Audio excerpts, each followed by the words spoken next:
우리가 지난주에 내적 부르심의 필연적 반응인 새 생명의 결과와 표현인 믿음과 회개에 대해서 함께 말씀을 살펴보았습니다. 오늘은 예수님 믿는 자를 의롭다 하시는 칭의에 대해서 함께 나누도록 하겠습니다.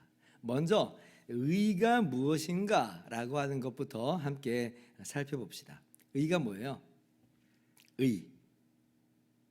우리가 의 그러면 제일 먼저 이제 떠오르는 게 뭐냐면 어떤 윤리, 어떤 도덕, 선행 이런 걸 떠올립니다. 그리고 그 의대로 보응하는 것을 공의롭다 그렇게 이야기를 하죠. 의로운 자를 상 주고 불의한 자를 벌 주고 그렇습니다. 이게 이제 우리의 일반적인 의 개념이고 공의 개념이에요. 틀린 생각은 아닙니다. 틀린 생각 아니에요. 자, 그런데 더 깊게 생각을 한번 해볼 필요가 있어요.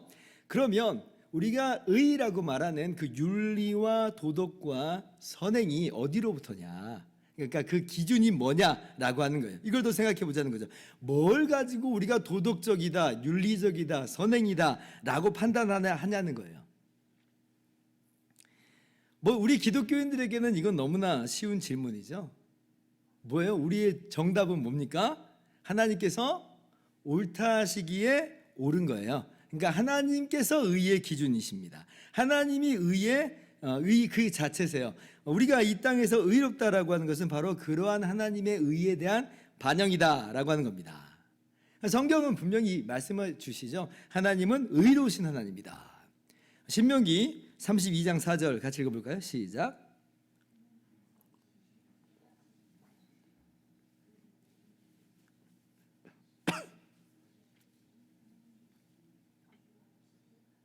하나님 어떤 하나님이세요? 완전하고 정의롭고 진실하고 거짓이 없는 하나님이다. 하나님은 공의의 하나님이다. 하나님은 바르신 분이다 라고 하는 거예요. 우리가 오늘 함께 읽은 로마서 3장 25절 26절도 마찬가지 내용을 이야기하고 있죠. 하나님은 의로우신 분이다 라고 하는 거예요. 하나님이 자기의 의로우심을 나타내려 하심이니 곧 이때에 자기의 의로우심을 나타내사 자기도 의로우시며 또한 예수 믿는 자를 의롭다 하려 하심이라. 하나님은 의로우신 분이다 라고 하는 거예요. 이것이 하나님께서 우리 가운데 계시하여 주신 바입니다. 우리는 하나님께서 그렇게 계시하여 주신 바대로 하나님의 의로우심을 알게 되었습니다. 자, 그런데 세상 사람들은 이런 말을 들으면 좀 발끈할 수 있을지도 모르겠습니다. 그런 게 어디냐? 하나님이 또 하나님이냐? 그죠? 하나님이 그러면 무슨 전제 군주나 폭군이나 되는 것처럼 그렇게 알레르기 반응을 일으키는 사람들이 또 있습니다. 이게 뭐냐면 이 사람들 마음 가운데 하나님 그 두기를 싫어하는 그런 반증입니다. 하나님이 기준이시다? 의의 기준이시다? 이거 견딜 수 없어 하는 거예요. 아담부터가 그랬죠. 아담부터가 그 반역이 뭐예요? 하나님께서 선악을 알게 한 나무의 열매를 먹지 말라 라고 하신 그 기준을 반대한 거잖아요. 난 따르지 않겠다. 그러한 하나님의 기준 따르지 않겠다. 내가 기준 되겠다. 내가 하나님 되겠다. 이것이 바로 아담의 반역이잖아요. 그러니까 그러한 모습이 우리 사람들 안에 이제 깊이 각인되어 있는 것입니다. 그런데 여러분 사실 하나님이라고 하는 개념 자체를 곰곰이 생각을 해보면 하나님께서 의의 기준이 되신다라고 하는 말이 이게 무슨 무리한 말이 아니라고 하는 걸 우리는 쉽게 깨닫게 됩니다. 자, 예를 들어서 한번 설명을 해볼게요. 자, 만약에 사람들이 생각하는 바처럼 하나님마저도 따라야 하는 어떤 절대적 윤리와 도덕이 있다고 생각해 보세요. 사람들은 그래야 된다고 생각을 해요. 하나님마저도 따라야 되는 어떤 윤리와 도덕이 있다고 생각을 막 하는 거예요. 뭔가 이 우주에는 절대 윤리와 절대 도덕이라고 하는 게 있는 것이다. 자, 그러면 이게 무슨 말이라고 하는 거냐면 그 절대 윤리와 도덕은 뭐냐면 하나님마저도 규정하고 제한하는, 즉 하나님보다 더 높은 법이 됩니다. 하나님보다 더 큰 법이 되는 거예요. 하나님이 그 법을 따라야 되는 거니까. 그럼 뭐예요? 그 절대 윤리와 도덕이 뭐냐면 사실 그게 하나님이에요. 그게 가장 크고 근본적인 그런 존재가 되는 겁니다. 하나님이라고 말만 안 붙였을 따름이지 사실은 그게 진짜 하나님이 되는 거예요. 그리고 사람들이 지금까지 신이라고 했던 존재, 하나님이라고 했던 존재는 사실 그것에 의해서 규정되고 제한되는 하위 존재인 거죠. 사실은 하나님이 아닌 거예요. 신하예요, 신하. 자, 그러면 잘 따라오셨죠? 자, 하나 더 물어보는 거예요. 그러면 그 절대 윤리와 도덕은 그 기준이 뭐냐라고 하는 거예요. 그럼 뭘 가지고 윤리적이냐 도덕적이냐 말하는 것입니까? 라고 물어보는 겁니다. 어때요? 그 절대 윤리와 도덕이라는 것에 대해서 한 번 더 물어보는 거예요. 뭘 가지고 도덕이라고 하고 윤리라고 하는 거예요? 그러면 답을 할 수가 없어요. 왜냐하면 그 이상의 그것보다 큰 법과 존재가 없기 때문에 그래요. 그죠? 그러니까 절대 윤리와 도덕을 말하는 사람도 잠잠히 들여다보면 그 이상의 기준이 없는 거예요. 그냥 그 자체로 절대 윤리고 도덕인 거지 거기에 대해서 왜 그럽니까? 라고 할 때는 답을 할 수가 없는 거죠. 그러니까 뭐든지 제일 근본으로 올라가 보면 다른 것에 의해 규정될 수 없는 그 자체로 의인 것이 이제 있는 거죠. 그런데 그 절대 윤리와 도덕이라고 하는 게 인격적인 분이다 라고 한번 해보면 어떻게 돼요? 그게 하나님이에요. 그게 그 절대 윤리와 도덕이라고 하는 분이 인격적이신 분이야. 그럼 그게 우리 성경이 말하는 하나님인 거예요. 똑같다는 거죠. 그러니까 인간 외적인 것에서부터 어떤 것으로부터 이제 판단받지 않으실 수밖에 없는 어떤 절대적인 기준이 있을 수밖에 없습니다. 그러니까 우리 밖에 있는 거예요. 우리 밖에 절대적인 윤리와 기준이 있어요. 바로 그것이 성경적인 하나님이다. 근데 이제 사람들은 이렇게까지 생각하기는 싫은 거죠. 그러니까 하나님을 상정하기는 싫고 그냥 어떻게 생각을 하냐면 자신이 가지고 있는 어떤 윤리와 도덕을 절대 윤리와 도덕으로 여기고 싶은 거예요. 그게 뭐예요?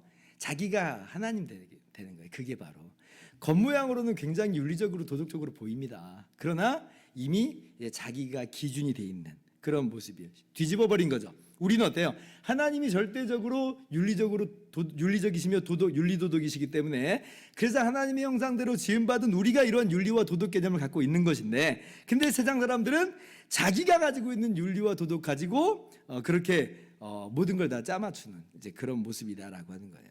근데 이제 자신 안에 있는 그 윤리와 도덕이 왜 진짜 윤리와 도덕입니까? 라고 말하면 답을 못합니다.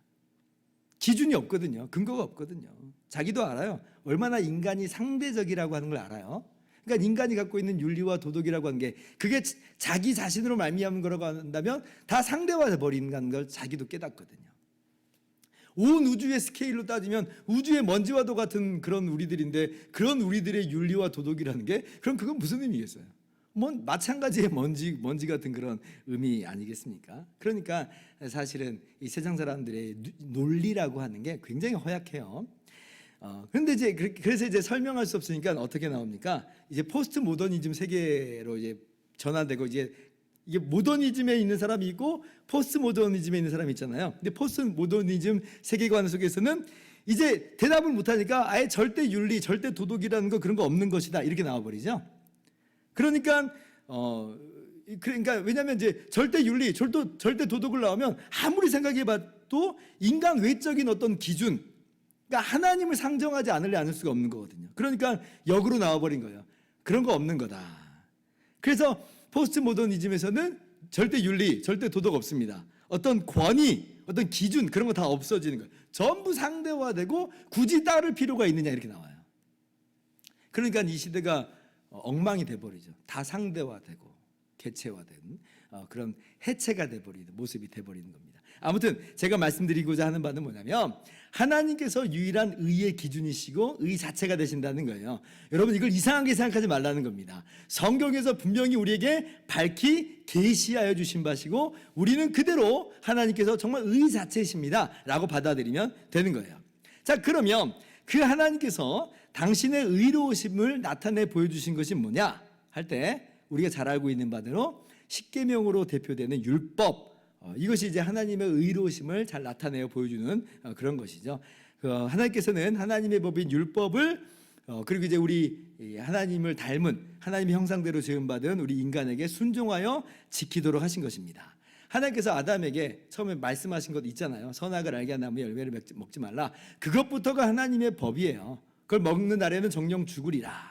하나님께서 인간으로 하여금 하나님을 인정하고 순종하라 라고 하시는 것입니다. 십계명도 마찬가지죠. 제일 처음 네 계명 보세요. 그게 세상 사람의 관점으로 보면 이게 무슨 윤리인가 이게 무슨 도덕인가 이렇게 생각이 돼요. 왜냐하면 제1계명이 뭐예요? 너는 나 외에 다른 신을 내게 있게 말지니라 이거잖아요. 이게 세상적인 관점으로는 이게 무슨 윤리고 이게 무슨 도덕이에요. 그러나 하나님이 의잖아요. 그 하나님의 말씀이니까 이것이 윤리와 도덕이 될 수 있는 것입니다. 그렇게 하나님을 사랑하라라고 하는 거예요. 하나님 순종하라는, 하나님께 순종하라는 거예요.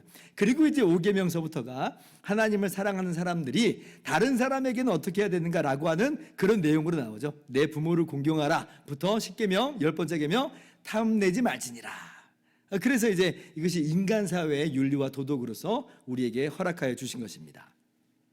그래서 우리 인간이 획득하는 의는 뭐냐면 바로 이 하나님의 의로우신 말씀을 순종함으로, 이 하나님의 의에 순종함으로 의롭다함을 얻는 거예요. 그러니까 우리가 의롭다함을 얻는 것에 있어서는 윤리와 도덕에 의한 그런 의롭다함을 얻는 그 개념을 분명히 우리가 갖고 있는데 더 뛰어넘으라는 겁니다. 하나님께 순종하고 하나님의 말씀을 순종하는 것으로 의롭다함을 얻는 것이다. 그래서 이 의는 이제 법정적인 개념이면서 동시에 의로우신 하나님께 받아들여질 수 있는, 그래서 하나님과의 복된 교제로 나아갈 수 있는 관계적 개념이기도 해요. 법적인 개념이면서도 관계적 개념. 그러니까 의로우신 하나님이 하나님의 말씀에 순종하시는 그 사람들을 기꺼이 용납하시잖아요. 복된 교제 안으로 들어오시게 하잖아요. 그래서 아담이 에덴 동산, 하나님께서 아담을 만드시고 에덴 동산에 두셨을 때 하나님이 에덴 동산에 거니셨다 그러죠. 하나님과 이 복된 교제가, 하나님 형상대로 지음받은 인간 사이에 복된 교제가 있다라고 하는 것이에요. 그런데 이제 이러한 하나님의 말씀에, 하나님의 법에 불순종하면 법적으로 불의한 자가 되는 것이고, 의로우신 하나님과의 관계는 즉시로 깨지는 겁니다. 하나님께서는 말씀하셨잖아요. 네가 먹는 날엔 정령 죽으리라. 그러니까 하나님께서 불의에 대해서 하나님 말씀하신 대로 심판하세요. 이것이 바로 하나님의 공의로우심입니다. 하나님 말씀대로 반드시 행하실 거예요. 하나님은 의로우신 하나님이기 때문에 불의를 내버려 두시지 않는 하나님이다라고 하는 거예요. 자, 그럼 문제는 이거죠. 세상에 인간이 타락한 이래로 과연 누가 의로우신 하나님 앞에 의롭다함을 얻을 수 있느냐, 의롭다는 자로 설 수 있느냐라고 하는 거예요. 어떻게 그래서 하나님과의 복된 교제를 회복할 수 있는가? 이게 관건이에요. 그런데 유감스럽게도 아무도 없다. 아무도 없다. 로마서 3장 우리가 20절부터 읽었는데 그 위에 보면 10절부터 보면 기록된 바 의인은 없나니 하나도 없으며 깨닫는 자도 없고 하나님을 찾는 자도 없고 다 치우쳐 함께 무익하게 되고 선을 행하는 자는 없나니 하나도 없도다. 의인은 없나니 하나도 없다. 아담의 원죄로 말미암아 이미 우리는 죄인 된 우리들로 나와요. 그리고 우리의 삶을 들여다보면 어때요? 하나님을 찾는 자도 없고 하나님을 아는 자도 없어요. 우리의 삶을 돌아보면 우리의 마음에서부터 우리의 입술과 우리의 행실에 이르기까지 우린 다 더럽혀졌다. 다 부패해버렸다. 아무도 깨끗한 사람은 없어요. 기록된 바 의인은 없나니 하나도 없으며 우리 모두는 다 의로우신 하나님의 법을, 하나님의 의를 깨트린 사람들이다. 법적으로 선언된 바죠. 그러니까 그렇게 의롭지 않으니 하나님과의 영광의 교제, 복된 교제로 나아갈 수가 없는 것입니다. 오늘 본문 3장 23절도 다시 한번 반복하죠. 같이 한번 읽어볼까요? 시작.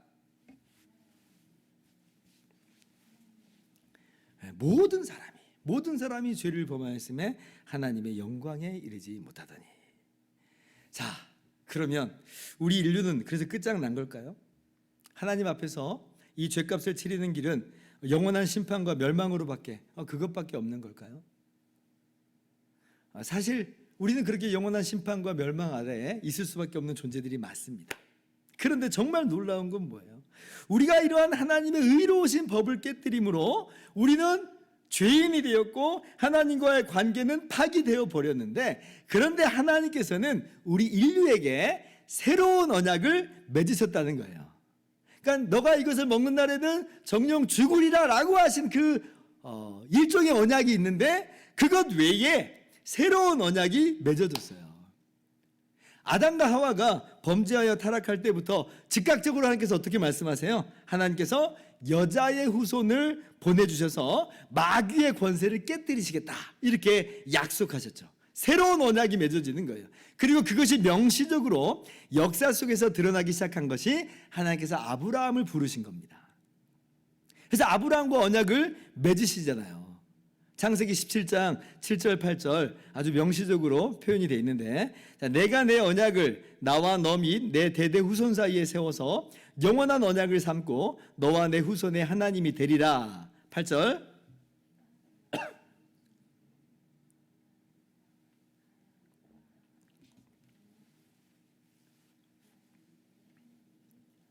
내가 너희의 하나님이 되고 너희는 내 백성이 되리라. 이렇게 약속하여 주셨어요. 약속하여 주셨어요.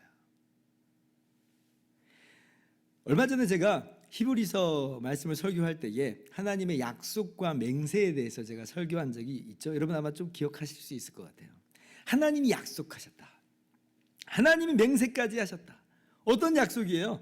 너희가 내 백성이 되고 내가 너희 하나님이 되리라. 의로우신 하나님이 불의한 이 백성을 향해서 너희가 나의 백성이 되리라, 의로운 백성이 되리라 라고 말씀하신 거예요.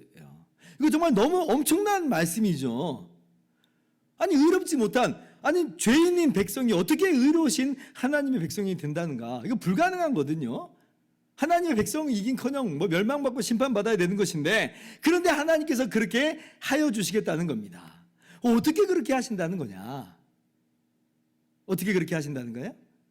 예수 그리스도께서 여자의 후손으로 아브라함의 씨로 오셔서 우리 모두의 죄를 대신해 십자가에서 죽으심으로, 우리의 모든 죄값을 다 치르심으로, 값없이 그렇게 우리를 의롭다 하심으로, 그렇게 우리를 하나님의 자녀여 백성으로 삼으신다는 거예요. 그렇게 우리를 하나님의 의로우신 하나님께 용납되게 하시고 하나님과 복된 교제로 회복시켜 주신다라고 하는 겁니다. 우리가 그 은혜를 받은 거예요. 여러분 믿으시기 바랍니다. 이것이 칭의예요. 칭의. 그래서 이렇게 해서 바로 우리가 결론까지 다 맺을 수 있습니다. 이게 사실 결론이에요. 자, 그런데 좀 더 해봅시다. 제가 바빙크의 책을 보면서 무릎을 친 내용이 있어요. 그게 뭐냐면 좀 돌아가는 것처럼 보이지만 그 내용이 너무 풍성하기 때문에 여러분들과 더 나누고자 하는 건데, 바빙크가 말하는 게 뭐냐면요. 자, 그런데 하나님께서 우리의 하나님이 되시고 우리가 하나님의 백성이 되게 하신다는 이 약속은, 잘 들으세요, 의로우신 하나님의 약속이시니 하나님께서 이 약속을 지키시는 게 뭐가 되는 거예요? 그게 하나님의 의인 거예요. 그게 하나님의 의예요. 하나님 의로우신 하나님이니까 약속을 지켜야 되는 거잖아요. 지키신다는 거잖아요. 그래서 이게 뭐냐면 율법으로 설명되어지는, 율법으로 이미 말씀하여 주시는 하나님의 의 외에 별다른 하나님의 의가 제시되고 계시되고 있다는 거예요. 지금 이게 뭐냐면 언약하신 대로 이루신 하나님의 의예요. 언약하신 대로 이루시는 하나님의 의. 그래서 바빙크는 이걸 뭐라고 설명을 하냐면, 하나님께서 이 새로운 언약을 맺으시면서 스스로 구원의 의무를 지셨다. 사실 그러실 필요가 전혀 없으신데 하나님께서 긍휼하심으로 하나님의 백성과 우리와 하나님 자신을 한데 묶으셨다는 거예요. 진짜 은혜죠. 그래서 이 하나님의 구원 사역은요, 의로우신 하나님께서 하나님 자신의 의를 수행하시는 거예요. 하나님이 그렇게 언약하신 것을 이루시는 거예요. 이게 바로 구원 사역이다. 그래서 하나님의 긍휼과 하나님의 의로우심은 사실 다른 것이 아니다. 예수 그리스도의 십자가 안에서 하나로 나타났다. 이렇게 이야기를 합니다. 자, 로마서 말씀을 가지고 한번 이제 설명을 좀 해봅시다. 로마서 3장 21절 22절 교독할게요. 이제는 율법 외에 하나님의 한 의가 나타났으니 율법과 선지자들에게 증거를 받은 것이라.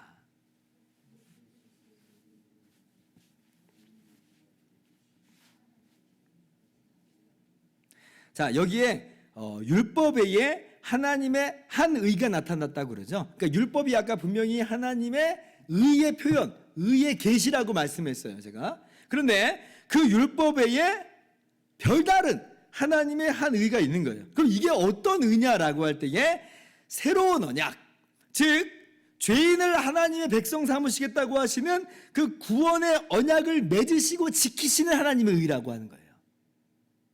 그래서 약속을 지키신다라고 하는 그 외형으로는 하나님의 의라고 하는 모양인데, 근데 그 내용을 보면 우리 편에서는 하나님의 은혜와 사랑으로 보입니다. 하나님의 은혜와 사랑으로 우리 가운데 다가오는 거예요. 근데 이 율법 외에 별다른 하나님의 의는 율법을 깨트리지 않아요. 왜냐하면 율법이 범죄한 사람을 심판으로 지금 정죄하고 있는데 하나님께서 약속을 이루신다라고 하는 것은 그 내용을 들여다보니까 뭐예요? 예수님께서 율법을 깨뜨린 자들의 모든 죄를 다 죄값을 치르시는 것이잖아요. 그러니까 율법으로 나타난 하나님의 의를 손상시키지 않아요. 그 의를 오히려 이루어내시죠. 율법으로 드러내신 하나님의 의를 이루시면서, 그런데 별다른 의, 죄인을 그 안에서 거저 의롭다고 하시는 하나님의 의로서 우리 가운데 나타나신 것이다 라고 하는 거예요. 좀 어렵습니까? 이해가 잘 그래도 되셔서 감사합니다. 저는 이 해설이 정말 참 참신했어요. 왜냐하면 그냥 저는 뭐 이렇게 이해해도 크게 문제는 없지만 어떻게 이해를 했냐면, 하나님께서 우리를 사랑하셔서 예수님을 보내주시고 그래서 예수님이 하나님의 공의를 만족시키셨다, 이제 이렇게만 이해를 했거든요. 맞는 말인데, 근데 이제 그 안에서는 하나님의 사랑과 하나님의 공의가 하나로 묶이기에는 좀 다소 부족한 감이 있었거든요. 그런데 바빙크의 해석을 듣고 보니까 이게 하나로 묶이는 거예요. 너무 놀랍더라고요. 자, 25절도 한번 보세요. 이 예수를 하나님이 그의 피로써 믿음으로 말미암는 화목제물로 세우셨으니 이는 하나님께서 길이 참으시는 중에 전에 지은 죄를 간과하심으로 자기의 의로우심을 나타내려 하심이니. 26절 같이요.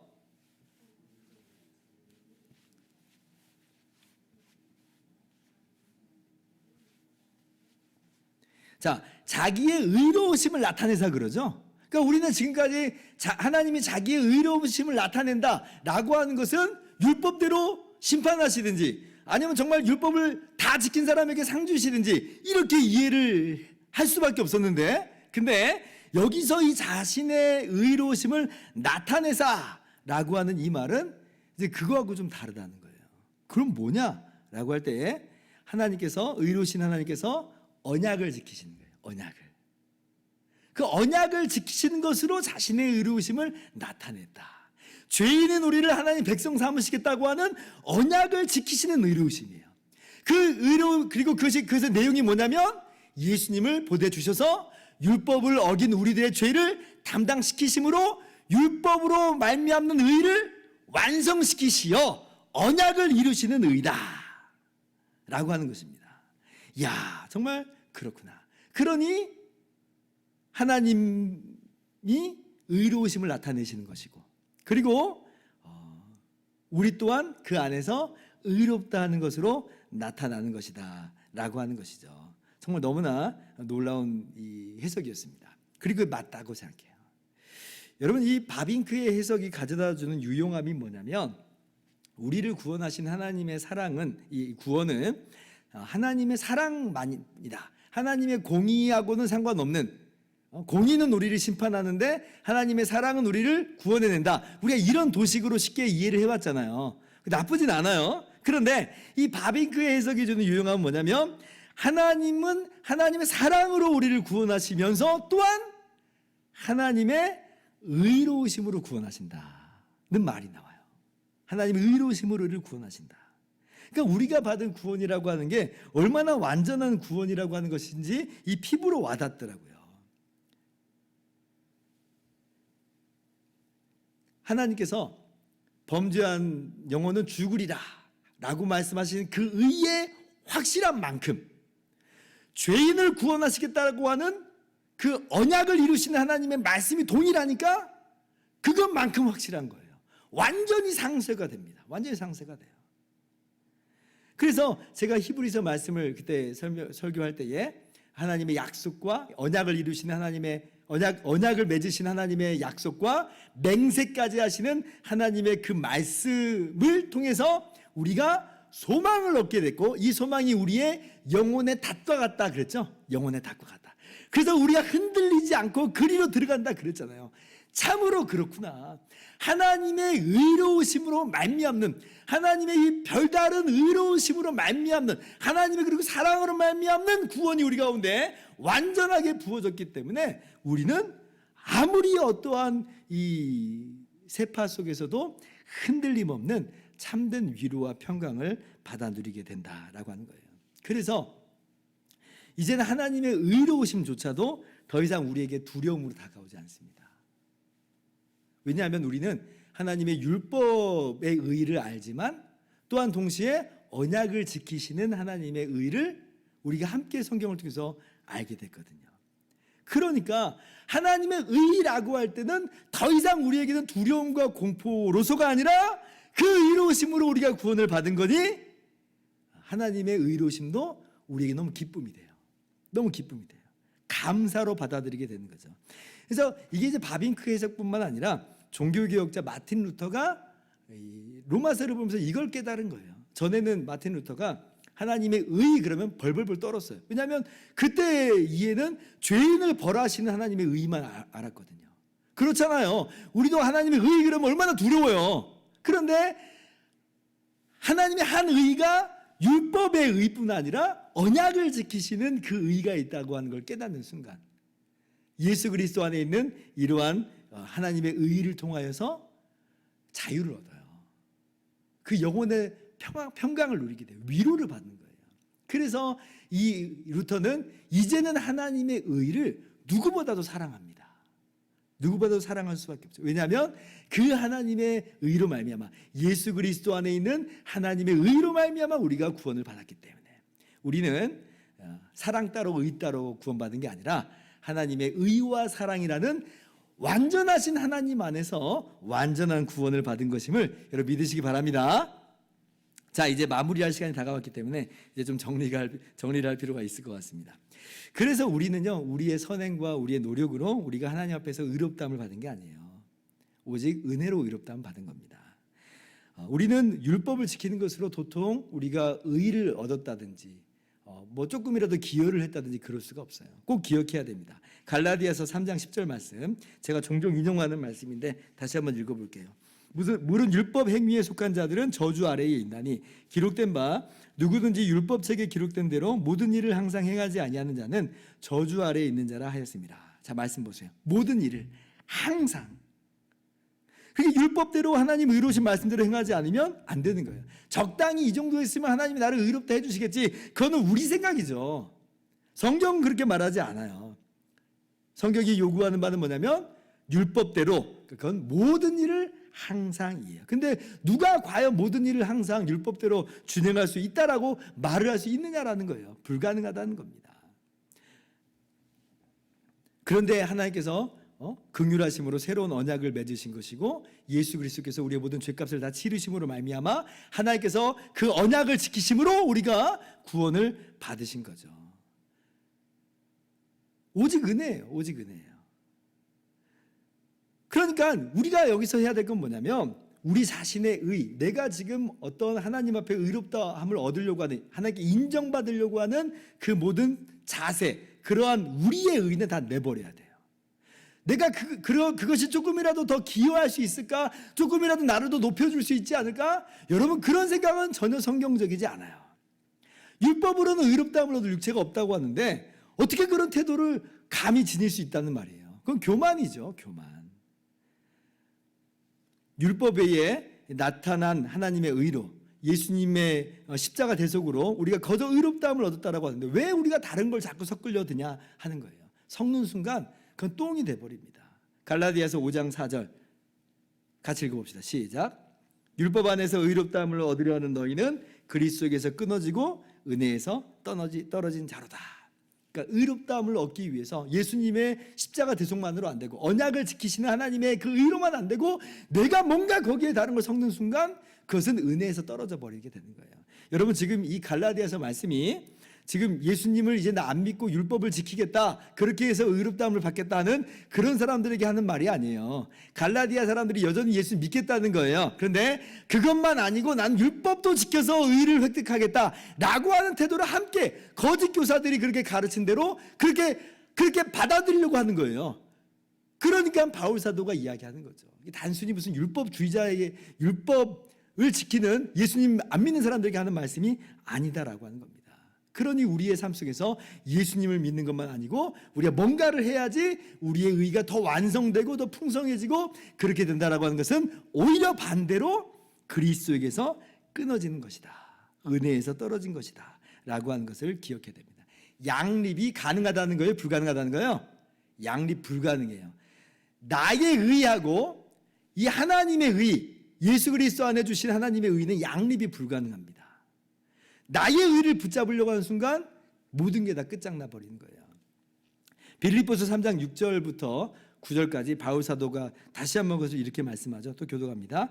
열심으로는 교회를 박해하고 율법의 의로는 흠이 없는 자라.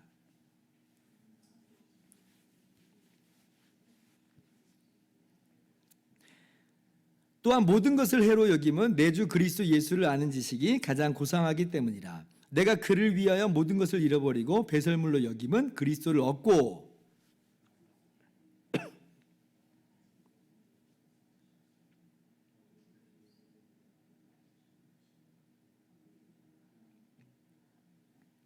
자, 바울이 어떤 사람이라는 거예요? 믿음의 의로는 상당히 괜찮은 사람이었다는 겁니다. 자, 그런데 보세요. 예수 그리스도를 믿음으로 얻는 칭의에다가 내가 기존에 있었던 율법의 의를 섞으면 그러면 나는 더 좋다는 거예요? 우리가 볼 때는 둘 다 있으면 더 좋은 것으로 보이는데 전혀 아니라는 거예요. 율법 의는 배설물이다. 해롭다. 나는 그거 버린다는 겁니다. 이게 무슨 윤리적으로 도덕적으로 방종의 삶을 살겠다는 게 아니라 그것이 나를 조금이라도 더 의롭게 할 수 있다라고 하는, 의롭게 될 수 있다라고 하는 그런 태도와 그런 마음을 다 버리겠다는 거예요. 예수 그리스도 안에서 우리를 거저 의롭다고 하시는 것은 오직 은혜예요. 하나님의 선물입니다. 예수님을 믿는 사람, 예수님을 인격적으로 모신 사람에게 그냥 하나님께서 주시는 선물이에요. 그러니까 우리는 이 의 앞에서, 이 은혜 앞에서 자랑할 수 있는 것이 아무것도 없어요. 오직 하나님만이 영광을 받으신 것입니다. 로마서 3장 23절 그런즉 자랑할 때가 어디냐 있을 수가 없느니라.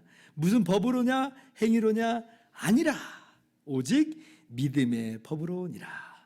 에베소서 2장 8절 9절 너희는 그 은혜에 의하여 믿음으로 말미암아 구원을 받았으니 이것이 너희에게서 난 것이 아니요 하나님의 선물이라. 행위에서 난 것이 아니니 이는 누구든지 자랑하지 못하게 함이라. 아멘. 여러분 오직 감사와 찬양으로 받으시기 바라고 누리시길 바라고 그리고 그 안에서 든든히 여러분의 심령을 세워나가시는 저와 여러분들 되기를 바랍니다.